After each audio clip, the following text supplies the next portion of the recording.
Time now for Now and Then Talk Radio with Denny Farrell and Mayo Pardo.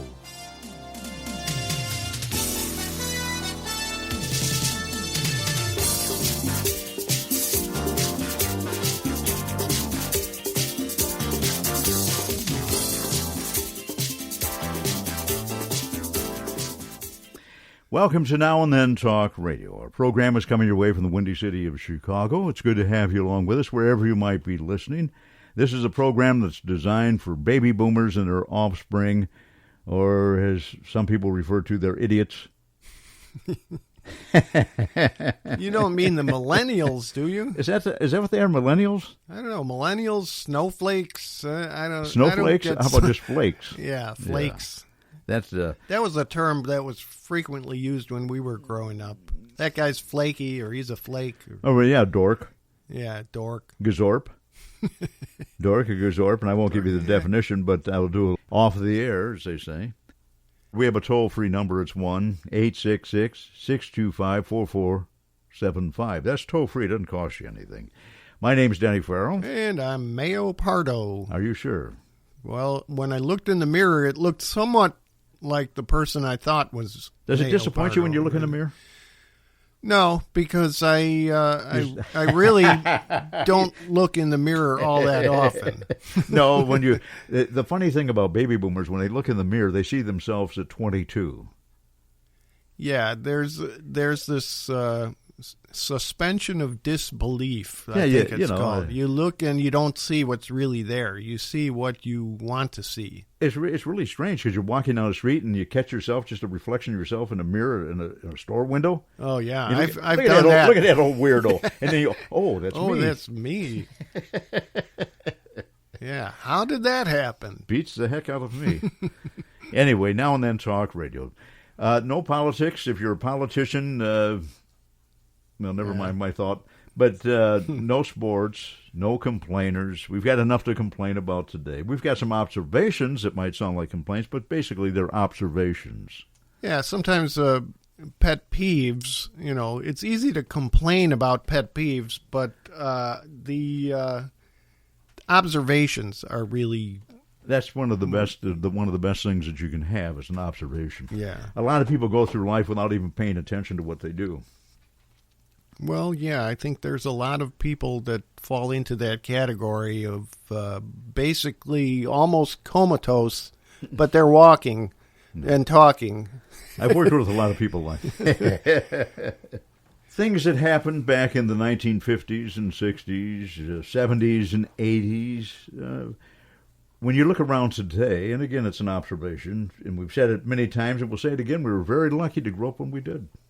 Yeah, I was talking with my wife 2 days ago about, when I was growing up, we lived in this building where my uncle and aunt lived on the second floor. We lived on the first floor. And my uncle was a very handy kind of guy. He was always building things or fixing things or, he had a little workshop in the basement, and I used to always hang around the workshop and borrow his extra pieces of wood to make things. And so he always instilled upon me that you should always save nails. Save nail? Oh, yeah, yeah. So you grew up with that concept also. Oh, for sure. Yeah. I don't know where that came from, but maybe, in their day, maybe nails were scarce or too much money or whatever. But it was always, you pull a nail out of a board, you pound it straight so you can use it again, and you save it. Exactly. I did that. We had a little, you get calls, and you make a couple bucks doing it. We just took down a barn, and we need some nails taken out of this. You want to come over? And worth a couple bucks to you. Okay, I'll be there. Bring my hammer and take them out and pound them straight. Yeah, and this was a totally foreign concept to my wife. She had never heard of that, and she even said that her father, who was older than us, she didn't now, I don't remember believe there's somebody him older than us.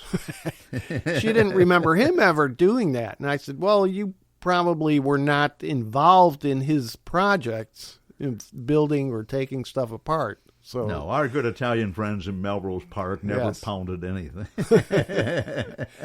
Well, they probably did, but that's a different subject. But Yeah, saving nails was always a major thing. Whenever we were taking stuff apart. Nails and screws. Yeah, well, I used to always destroy the screw heads. I would strip the screw head for some reason or another, and then it became unusable. But idea that you should be frugal with something as common as a nail. Oh, even a 2x4. If a 2x4 split at one end or the other end, you take it down, boom, you cut off the bad end, pitch it. Right. And now you've got a good piece of 2x4 for maybe a door jamb. Mm-hmm. Yeah, you can use it for whatever you need. Now, this is not a building program, by the way. Well, you can tell that, I'm sure. Yeah, but it's about being frugal, and it's also about, when you're our age, you may have acquired a house, and you're going to have to do repairs at some point. Tell me about it. And I know you recently had some major repair work that you took on yourself, and I also did a little repair work this past week, not on the house so much as an appliance, but that's all part of being a handy kind of person. I think we're the last generation of do-it-yourself type people, where I agree. I don't think seems like now the kids growing up now pitch it, throw it out or call somebody to fix it for you. They don't have the ability to just look at something and figure out, if I just do this, I can fix it. Right, exactly. I've always been the kind of person that will try to figure it out. Yeah. And I've got projects sitting in the barn, in the shed, 2 years old I've got to get to. Yeah, well, don't talk to me about that. I've got a whole house full of projects. That's the way it is, though. And especially, do you like to go garage sailing? Yeah, periodically. It's that time of the year, you know. Yeah, now people are starting to have them again, even though you might want to wear a mask when you go to one. Yeah, well, within like that letter I got from the guy in Canada, you can quote it. The one I just showed you. Yeah, about the CJNU up there. He never thought he would live to see the day when a bank teller would be wearing the mask when he goes in to get some money. That he'd had the mask on and asked the bank teller give me your money. Yeah. Yeah, things are a little bit screwy now. It's not quite like what it was, even a year ago. You know, it really is not. Yeah. Well, everything has changed, and it just seems that I don't know. But these, what gets me, and this is an observation. There's something here that we've got to work on. Everybody's got to stick together with this. There are people complaining, I can't go to the beach. Yeah. Well, I'll tell you what, if you're dead, if you're dead, you can't go anywhere. Think about that. Yeah. How are you going to go to the bar and have drinks with your friends if you're laying in a hospital bed with a tube shoved down your throat? Exactly. So be smart. Be smart. That's just it's an observation, and I think more people should think about stuff like that. You've got plenty of time to party. Trust me. The people of the 1960s were the ones that invented partying. Now, the Roaring '20s was quite a swing time. I mean, they had a good time. And after World War II, partied a lot. All of our parents came home, and they partied pretty good. But they got to work right away. I mean, we loafed for about 10 years. Having a good time. So we invented partying. And we know what it's like and what it truly is. But when there's a threat out there, put your common sense hat on. What's that Judge Judy or whatever her name is? Judge Judy? Oh, boy, does she take away your rights. Put your thinking cap on. That type of thing. How about there was this recent news thing about some kid who, I guess he was on probation for something, and as part of his probation, he was required to do his homework, and evidently he failed to do his homework, and so the judge wants to, I don't know if they're going to put him in jail or, I guess they're going to continue to punish him because he didn't do his homework, which, I think kids need to learn that there are consequences. Well, I think the parents need to learn because the parents have to enforce it. I think that if the kid's not paying attention in school, not doing his homework, it's let's go back to where it's got to be enforced, and that's mom and dad. They've got to enforce it, because if they don't, I think a lot of parents nowadays are afraid of their kids. Oh boy, that never happened here. I mean, seriously, the kids get so out of control that the parents are afraid that the kid is going to get violent with them or violent with another brother or sister, or they're just going to be a bigger problem than they already are. No, I had that with a nephew. I think eventually you got to set down the law and say, hey, this is the way it is. This is our house. You got to toe the line, follow the rules, or, Oh, they should be visiting their farm way out 100 miles from here. And coming down the dirt road, here comes our crazy uncle. Yeah. Yeah, well, everybody behave. Get to work. Everyone behave now. Yeah, exactly. Because they knew that it would be enforced. Yeah. And I think that that's a lot of what is missing today, is that discipline. Truly, discipline. Yeah. Now, if you don't like that, I'm sorry, but it's discipline. And here's the number, 866-625-4475. That's 866-625-4475. This is called Now and Then Talk Radio, dedicated to baby boomers and their offspring. So do you think that there's any validity to having kids just run amok and let them be kids? Absolutely not. You have to have discipline. If you don't have discipline, you're going to have a weird place, I'll tell you. Well, so how do you draw the line between a kid behaving and a kid having fun and goofing around and maybe getting on your nerves because they're just being kids? You can tell goofing around. I mean, we goofed around as kids. When we were growing up, I mean, goofing around wasn't rare. I mean, again, we invented it. Yeah, we specialized in goofing around. I mean, we did everything possible. And what's really funny is my kids try to do that. And I sat my daughter down and I said, listen, what do you think, I'm stupid? And she just kind of looked at me and I said, I did that long before you were ever around. Yeah. Don't pull that with me. And as long as they know that you're on the same page. And there's no question about loving. No question at all. Yeah. And they know it's there. Some parents are afraid that if they're a parent and not a friend, the kid's friend, that they're going to lose that friendship. Well, you're not supposed to be a friend. You're supposed to be a parent. Yeah, there is a distinct... It's a parent to me.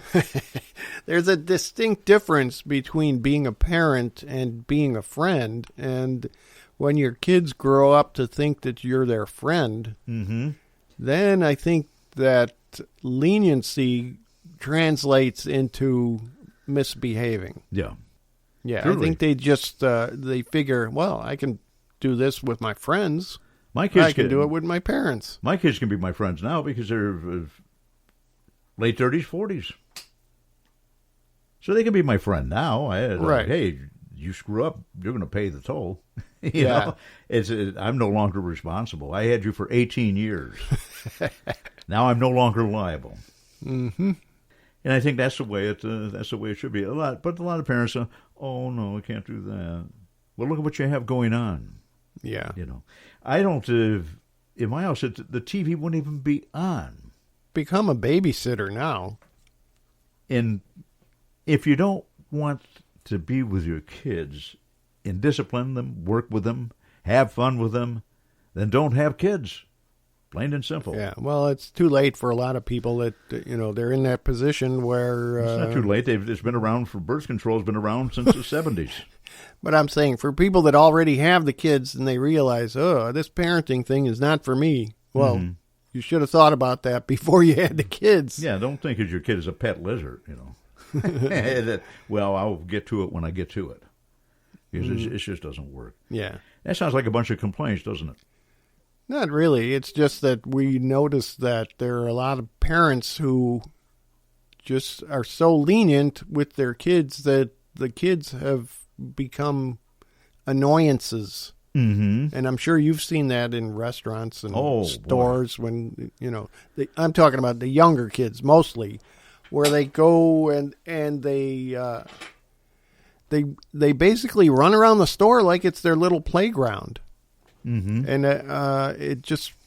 it makes it really annoying for everybody else who's trying to shop. No, and you're an old jerk if you correct somebody. Can't do that. No, you can't correct somebody else's kids because then they look at you like, hey, who do you think you are? These are my kids. I'll let them do what I'm going to let them do. No, if they're interfering with my freedom. Now, everybody's talking about freedoms today. I've got a freedom, too. You know, I've got the right to peace and tranquility. Yeah. Don't step on it. I think that's fair. So it's the entitlement generation. People feel entitled to stuff that, forget about the entitlement. You just act responsibly, and the rest will fall into place. Exactly. Yeah, I don't think I ever had entitlement.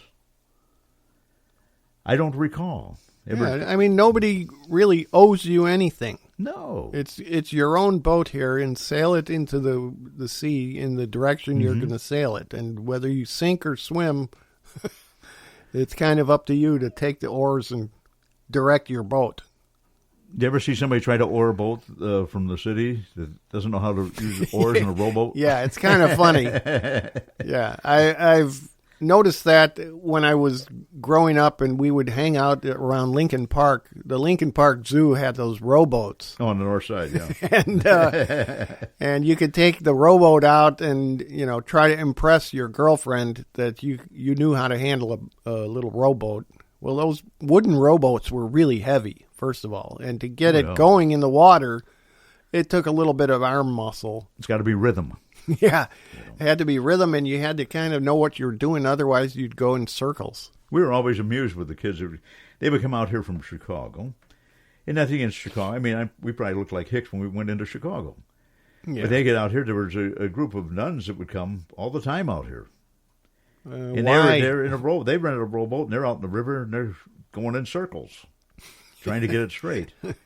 And we're just kids, and we're not paying much attention and skiing up and down the river, water skiing. And not really looking at the park and what was out there in the rowboat. And you cut across the wake, and all of a sudden you look up, and there's two nuns in a rowboat. Yeah. And you cut, and you spray, and they think that you did it on purpose. And it was not on purpose. I still say today, so many years later, it was not on purpose. And you're still looking for forgiveness. Yeah, I sure am. The game warden, who is a part of law enforcement, caught us 3 miles up the river and kicked us off the river for 3 days. They patrol the rivers, yeah. Yeah, they kicked us off the river for 3 days. It was not on purpose. So if you're around and believe me, it was not on purpose. Wouldn't it be funny if one or both of those nuns called in and said, hey, that was us. Oh, okay, well. And we forgive you. Oh, thank you. It's about time. Yeah. It's just like in school when you were growing up. Did you ever get accused of doing something in grade school where you were called into the principal's office and you didn't do? No, most of the time that I was called in, I did it. Now, what are those the little kits where you put a piece of coal in them and it grows plants on it? What do you call those? Oh, a terrarium? Terrarium, yeah. Right. Mm-hmm. Yeah, in third grade, the second graders, I remember this like it was yesterday. They had a little terrarium thing in their room.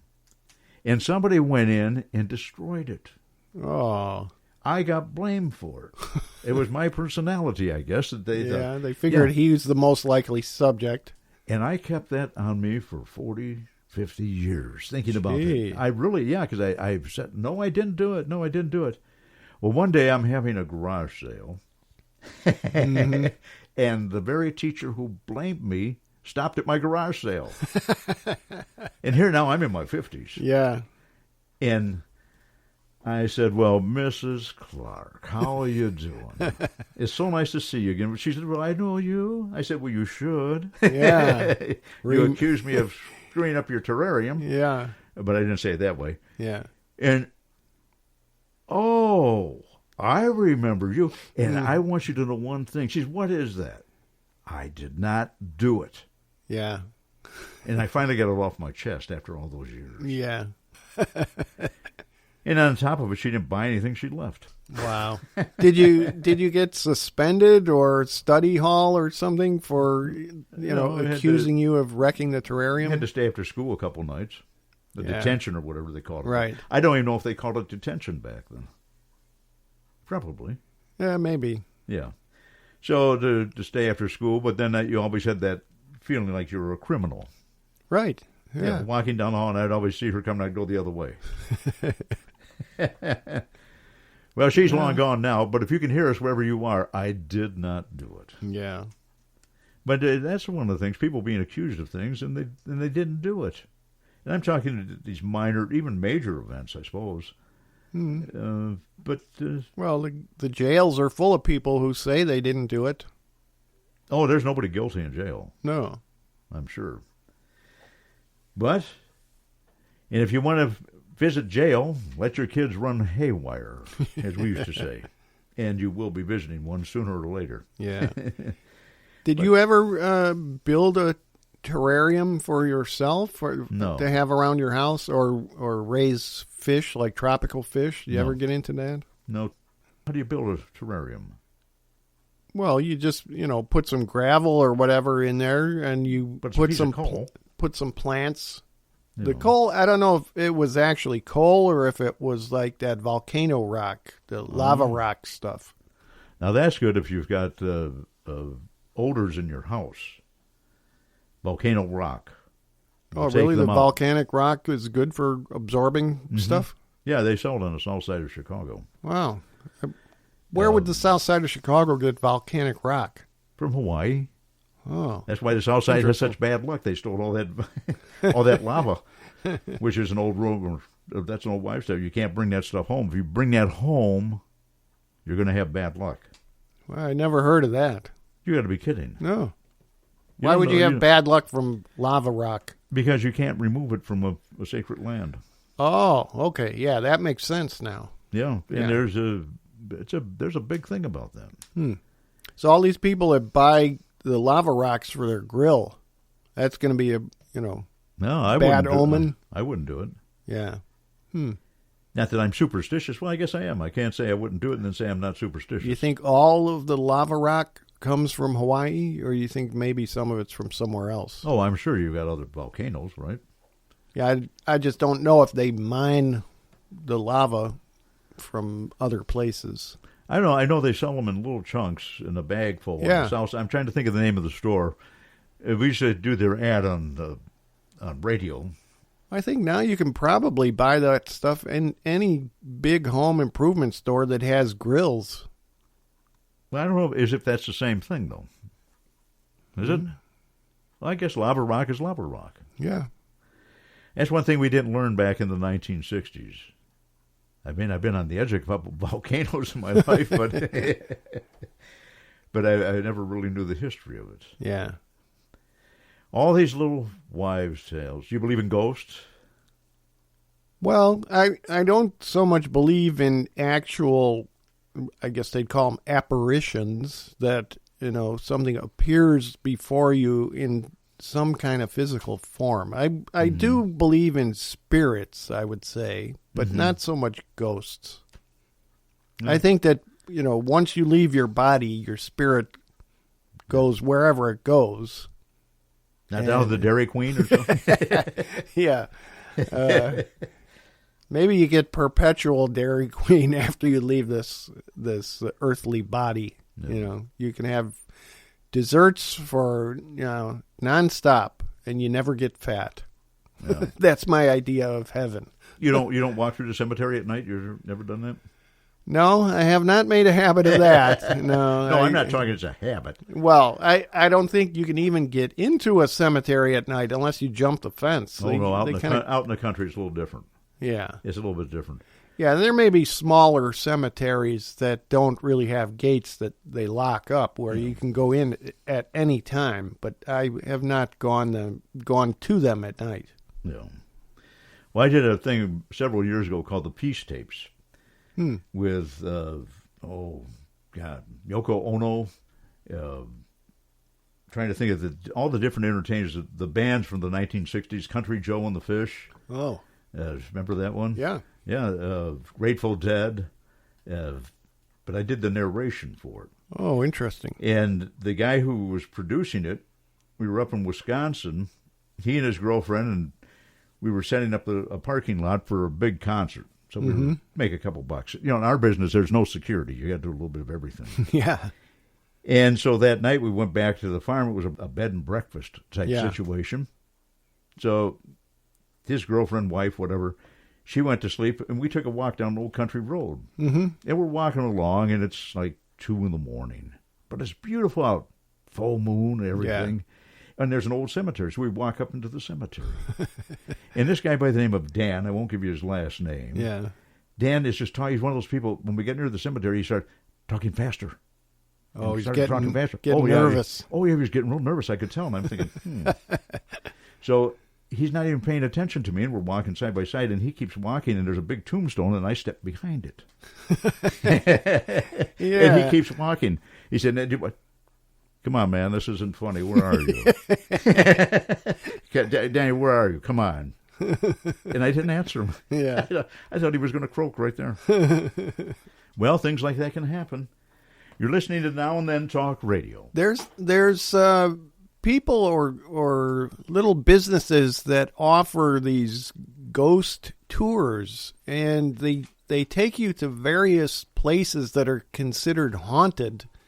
And I know that there's supposed to be a couple places around Elgin that are renowned for being haunted. And this one friend of mine that used to work at the same time that I worked at a big home improvement store, she was really into these ghost tours, and she would always go and learn about the various techniques. She'd learn the various info about each haunted place, and she could tell you everything in minute detail about why it was haunted, who supposedly died, and the reason why that their spirit has come back. and it's like, do you believe it? Well, yeah, kind of. I just, on the other hand, though, I do believe that people's imagination can create things that they think they see or they think they hear. You know, the floor creaks and they think, oh, that must have been a ghost walking past. Well, maybe the floor creaked just because the house is settling. You know, settling? Yeah, houses settle in time, you know, because the ground underneath them gradually gets more compacted or it moves. So I don't know. You can kind of anticipate these sounds and movements just from your fear or from your trepidation that is this really a haunted place? And then you're expecting something to happen, and so the slightest thing that takes place, which is it could be a normal occurrence, now you've attributed it to something supernatural. Well, I believe it. You're listening to Now and Then Talk Radio. Our program is coming your way from Chicago.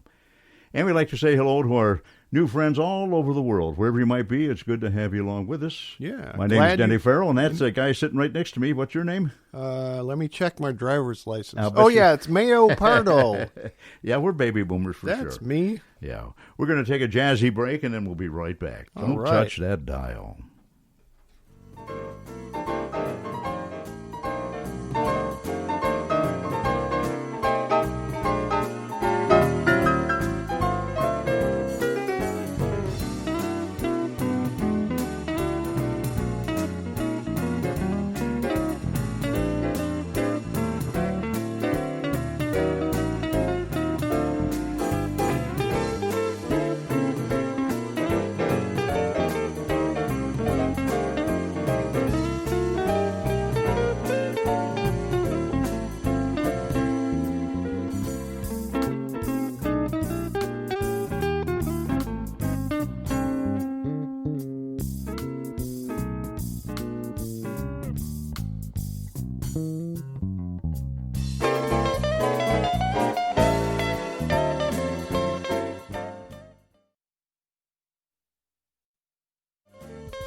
Now and Talk Radio with Denny Farrell and Mayo Pardo. Welcome back. You're listening to Now and Then Talk Radio. It's good to have you on with us wherever you might be listening. Now and Then Talk Radio coming your way from the Windy City of Chicago. Hello, you're with us on Now and Then Talk Radio. Can you hear me? Are you on a real phone or on a string in a tin can? Yeah, I'm on my phone. I don't know what's up. Yeah, that's better. That sounds good. That sounds But good. I can hardly hear you. Is there a way for you to speak up better? Oh, I'm talking as loud as I'm going to get, I imagine. I don't Pardon know. me? I want to ask you a little bit. I understand that, Mayo, and I heard that you help veterans out, and that's not just the Yes, I do. not just the World War II veterans, but the Korean, the Vietnam, and the guys today. Any veterans. Yeah. I run Jim's Barbershop at 11524 North 2nd Street in McChesney Park, Illinois. Uh-huh. And I do men, women, and children's hair. But what I am sponsoring at this business is free haircuts for the veterans. And what I do is 4 times a year, I sponsor the second Monday of these 4 months. My next day coming up would be on August 10th. But it turns out to be the second Monday in August, November, February, and May. Every year, those 4 days from 9 a.m. to 3 p.m. are sponsoring free haircuts for all of our veterans. Isn't that nice? That's pretty good. I am close to a bus stop. It's about 2 blocks away from the red light there on the frontage road. So all you got to do is show up on those days, and you can have a free haircut if you are a veteran. Oh, that's super. But I do cut hair. I did take over Jim's Barbershop. You will be getting your hair cut by me, who's the new owner. I'm Debbie Sue. Mm-hmm. And I used to have another salon for 15 years just south of there, 6 miles. But like I say, all the veterans got to do is show up on those 4 days a year, and they get free haircuts. How long have you been doing this? Well, I've owned Jim's for just shy of 2 years now, but I've been cutting hair for over 30 years as far as being licensed. What made you decide to start giving veterans a free haircut? When I had my other shop for 15 years, I sponsored the homeless. So when I came up to this area, which I said is only a 6-mile difference on the same street, I just learned the clientele, and it just seemed like I had a lot of veterans coming in there. So I just decided that that was going to be my sponsor there. I was going to dedicate it to helping the veterans. And then hopefully, because I know when I started my other salon, when President Bush was in office, he sent our people off to war, and slowly they're coming home, and I just wanted to be able to donate something that I know I was capable of giving every day that I couldn't normally give anything else. So I chose to make this shop be a sponsor to our veterans because they're starting to make their way back home now. Yeah, that's great. I'm hoping that I can get this out there for those veterans and get them up there, get their free haircuts. I know getting a haircut sometimes makes people, just feel much better about themselves. Oh, yeah. And like I say, you just show up there and I'll cut your hair for free, no questions asked.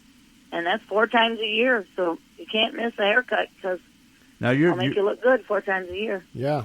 Your shop is in McChesney Park, or is that the Loves Park? What did they? Because that used to be Loves Park, now it's McChesney Park over there. Yep, it is McChesney Park, but it's right there on Highway 51. Actually, it is considered McChesney Park. I am actually very close to the Roscoe border. Mm-hmm. I actually thought that was Roscoe up there, but it is North Park, and it's located on the frontage road of 251. Like I said, at 11524 North 2nd Street. Uh-huh. I'm located next door to Tractor Town. As you're going north or south, you got to get on the frontage road to reach me, but I'm right there, ready to cut hair when I'm there. Not a problem. It's next to Roscoe. Okay. Roscoe. Oh, Roscoe. Oh, that's where that race car driver's from. Oh, yes. You're going to make me forget. Danica.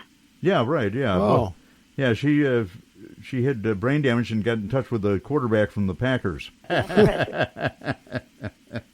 No, that's a beautiful old area over there, a great area. I remember going to the Wagon Wheel and doing broadcasts from there many, many years ago. That was a very popular and very nice place. Yeah, yes, right. It was. Right there in the Rock River, I think they call it. So anyway, veterans out there listening, we have any veterans tuned in. What's the date for August again? It's going to be August 10th. But if they just remember, it's always the second Monday. If they remember when Veterans Day is in November, then just count every 3 months after that. It'll be the second Monday from 9 a.m. to 3 p.m. Okay. Now, do you have a website set up? I don't, but I think I am going to work on that next. The pandemic really slowed me down from motivation this year because I was kicking in doing all this. So, no, I did find a place. I just kind of need a little help. I'm not real good at that, but maybe I'm you working could it slowly, but I'm picking it up and trying to. Maybe you can also promote it on a Facebook group or a Facebook page. Yeah, let people know, because there's probably various veterans groups on Facebook that you could join that group, and then you could post that you're giving veterans free haircuts on those dates. You know what? I did not know that, but I will get on there and check that out.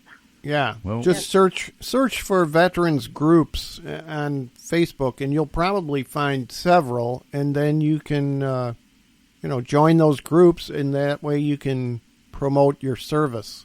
So nice that there's somebody out there willing to help the veterans. I know there's a lot of people out there, but really, what you're doing takes a lot of time, and it takes a lot of talent to be able to do that. And it's like you say, after you get a good haircut, you feel much better about yourself. So you're providing a great service. Yep. And you're open all the time over there, right? Well, actually, I do just do the Monday, Wednesday, Friday, Saturday. I know most of the people around here from having the business, 6 miles south of there for 15 years. So pretty much, if they have a day they want to feel better. Well, it's really nice that you do this for the veterans, a free haircut. I think that's great. I don't know of anybody in this country doing that other than you. And it's. And I would like to throw out there to people. I am just a one person shop, but I can usually do a very good haircut in about 12 to 15 minutes tops. Wow. And sometimes. Well, we appreciate the call. We appreciate you checking in, and we'll be sure to promote it and let people know about it, that it's going to happen again as we get closer to the August date. Again, we've got your address here. We'll give it out. Jim's. It says Jim's Barber Shop right there on Route 51 in McChesney Park, right next to Roscoe. Correct? Yep, right next to Tractor Town. On Frontage Road. How's that for a memory? Yeah. Boy, that's an old veteran's memory. Okay, well, take care of yourself. We appreciate the call. Thank you. Yes, and I appreciate you taking the time to talk to me. Thanks a million. Alrighty. Bye-bye. All right, thank you. Sure. You have a nice day. You too. Bye-bye. Bye. Well, that's pretty nice, huh? Yeah, I don't know of any other places or services of other businesses that give preference to veterans, other than occasionally you hear a big store gives 5% off or something, but that's unusual even. Yeah. That's it's nice. It's nice that people recognize that. Whether you're behind the desk or on the front line, it makes no difference. If you sign up, you're putting your life in the hands of the government, which is really scary. Yeah. When you think about it. But it's nice that somebody wants to pay back and help people. Yeah, I think that's a really good. I want to call it a gesture. It's not so much a gesture as she's giving of herself, since she's actually doing the work. She's doing the haircutting, so that's pretty nice. Yeah. So if you're a veteran, we'll have that information for you. If you like that information again, you can always call us here. We've got it at 866-625-4475. That's 866-625-4475. And this is for veterans. A free haircut. Because of your service, you can go in and have that done. That's super. Yeah. You're listening to Now and Then Talk Radio. Our program is coming your way from the Windy City of Chicago, which isn't too bad today. So this morning when I was getting ready to come to the studio here, something happened that I don't know if you've ever had this happen, but I'm looking through my closet for, picking out a shirt to wear to the studio, and the shirt that I had in my mind that I had wanted to wear, I'm looking and I'm looking, I'm moving the hangers left and right, and the shirts are not there. I know that I had 3 different shirts. They're all golf shirt style of shirts. I think there's something wrong with you because you showed up with no shirt and just a bow tie. Yeah, well... Oh, what a terrible picture. Have you heard of the Sugar Shack? Yes, you remember that? I used to dance there. If you believe that, I've got a bridge for sale. Yeah. Yeah. So I'm looking for one of these golf shirts, and I know for sure that I had at least 3, possibly 4 of them that I used to always wear when I worked at the big home improvement store that I worked at. Mm-hmm. And they're not in my closet. So I have the case of the disappearing clothes. Have you ever had clothing disappear out of your closet? Many times. I've had things disappear. It wasn't even in my closet. I don't even know if it was mine, but it disappeared. So I'm thinking that really what happened is somebody was bugging me to clean out some of the old clothes from the closet so that we could donate it to somewhere. Oh. And I have been procrastinating doing that, as I do with so many things. You're a procrastinator. And so magically, these 3 or 4 shirts just disappeared on their own. And you don't know what happened to them. Well, I have a good suspicion of what happened to them, but I have not verified it yet. So I'm thinking that they did wind up getting taken out of the closet and donated somewhere, unbeknownst to me. I'll be darned. And there's still plenty of shirts in there that I would have preferred donating as opposed to the ones that got donated. Well, that's always the case. The wife says, you never wear you that. Why don't you can't wear that old thing again. Get rid of that. So not to start an argument, I say, okay, and then when she goes to sleep, I go through the bag and pull the ones out I want. Yeah, that's kind of what's going to have to happen next time, I think. Well, who knows, right? Well, we hope everything is working. We never know. That's one thing that we're making some changes. We're going to work on a couple things and make it perfect for you. We will be available, and we are available to radio stations around the world. Now and then, talk radio is a different form of a conversation. No complaints. Casual conversation. No. It's off the top of the head sometimes. Yeah. Thinking about the little things back in the 1960s. I remember sending to Battle Creek, Michigan, out of a Cracker Jacks box, I think it was. Or the cereal boxes. A cereal box, that's what it was. Yeah. And I got this little submarine where you put in baking soda and you put it in the bathtub and it goes around underneath. Yeah. I just found that the other day again. I thought, well, I'm going to play with that. And then the kids were, and I thought, no, I better wait till they go. So I'm here alone. Yeah, I used to have to always bug my mother to, get an envelope. And you'd get the cereal box top, and then, of course, you could never close the cereal again after that. But they would want you to mail in the top of the cereal box, right, along with $1.50 or whatever it was for processing and handling. Yeah. And then a short time later, you'd get the little thing they advertised on the back of the box. Yeah, I don't think it was $1.50. I don't think it was that much. That was a lot of money. Maybe it was $1 or 50 cents or something. 50 cents sounds more like it. Yeah. But $1.50, oh boy, that'd be 3 days working baling hay. Yeah, that'd be a lot of money. Have you had jobs that you really preferred not to do, other than the baling hay? Or I'd hate to talk about it. Because I was thinking about that on the drive over here. And the reason I was thinking this was because I saw a truck that was so-and-so septic service. Oh, no. And I thought to myself, that's a job I would probably not like to have. Oh, I tell you, I don't know how somebody could do that. Not only that, but the guys that clean the little porta potties that go up at events and stuff. Mm-hmm. I wouldn't want that job either. Oh, there's only one word for it. Yeah, but I'm glad that there are people that do that job. When I have, on occasion, when I've gone to an outdoor concert where they've had porta potties and I had to use one. Yeah, But I'm glad it was clean. On these septic suckers, that's what we call them out in the field. Septic suckers. Septic suckers. Yeah. The guy had a bumper sticker on his truck, and when he was pulling away, you know what the bumper sticker said? I can imagine. Your so-and-so is our bread and butter. Ooh, yeah, that's nasty. I haven't eaten. Oh, I will never eat bread and butter again. This is Now and Then Talk Radio. Yeah, I've had one of my most, I wouldn't call it distasteful, but unpleasant jobs. I was in my I wasn't even 20. I was about 18 or 19 years old, and I was living in Maine, and there were only two kinds of employment in this town that I lived. One was a shoe factory, and the other was the chicken factory.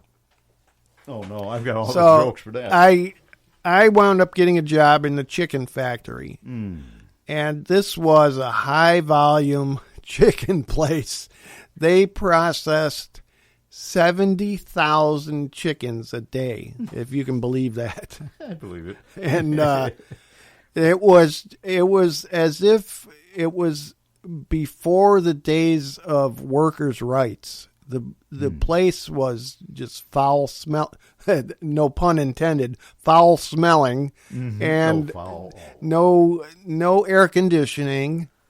And it was an assembly line where chickens were hung on this line, and they would zip past you, and you had to perform these different tasks. What was your task? I'm curious. Well, I started in the line at, it was probably considered the third position, and the third position was called a venter.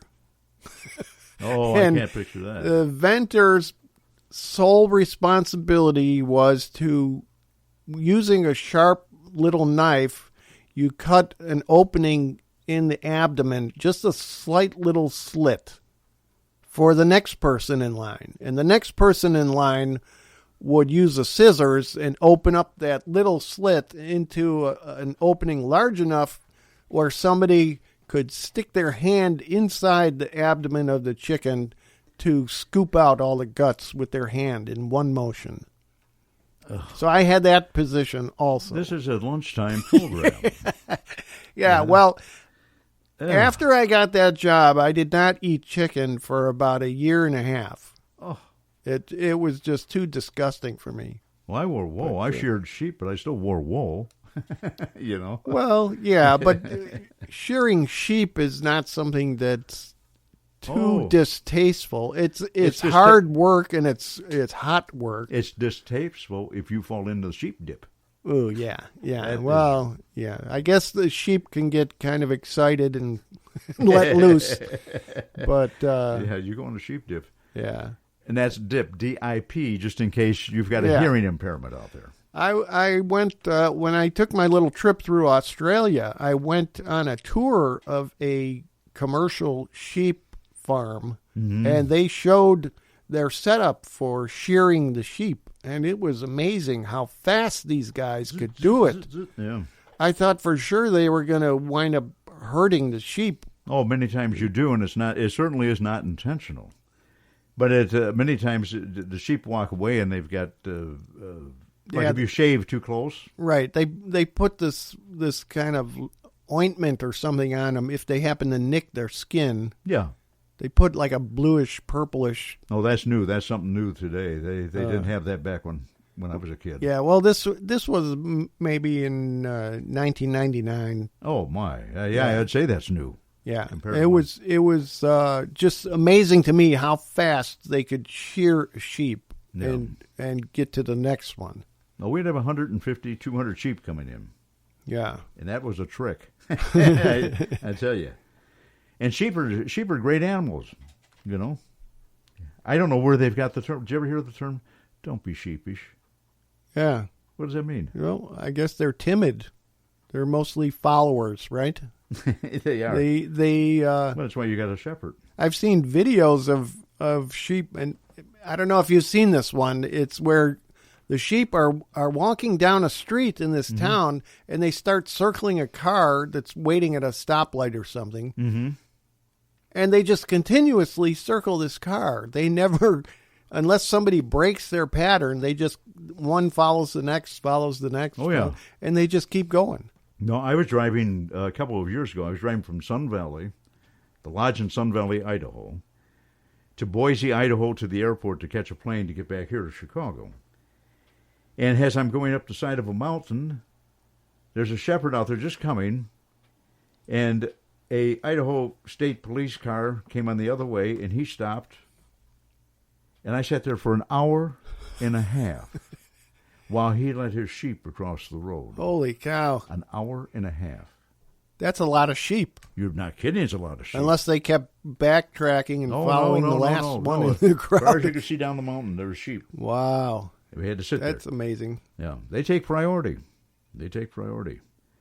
In a lot of the farming communities, you don't pull that in the city, right? Did they have the signs up, sheep crossing? Yeah. Yeah, sheep crossing. There's sheep crossing. Wow. Bear crossing. Moose crossing. You never know what you're going to run into. I like traveling the back roads. I don't know about you. I think I got that from back in the 1950s and 60s, having a motorcycle. Yeah. And I didn't want to go out onto the main roads, but I like taking the back roads. And I think that's where a lot of that fondness for traveling and experimenting. Do you like riding the back roads instead of like the tollways or the expressways? Well, I do on the one hand, but on the other hand, sometimes when you're driving on these back roads, you get these little hills, and when you're approaching the top of the hill, you don't necessarily know what's after the hill because you can't see it. Right. That's why you go 80, 90 miles an hour. I mean, it's an adventure. Yeah, and sometimes when you reach the top of that hill, all of a sudden, there's a guy with a tractor going 3 miles an hour.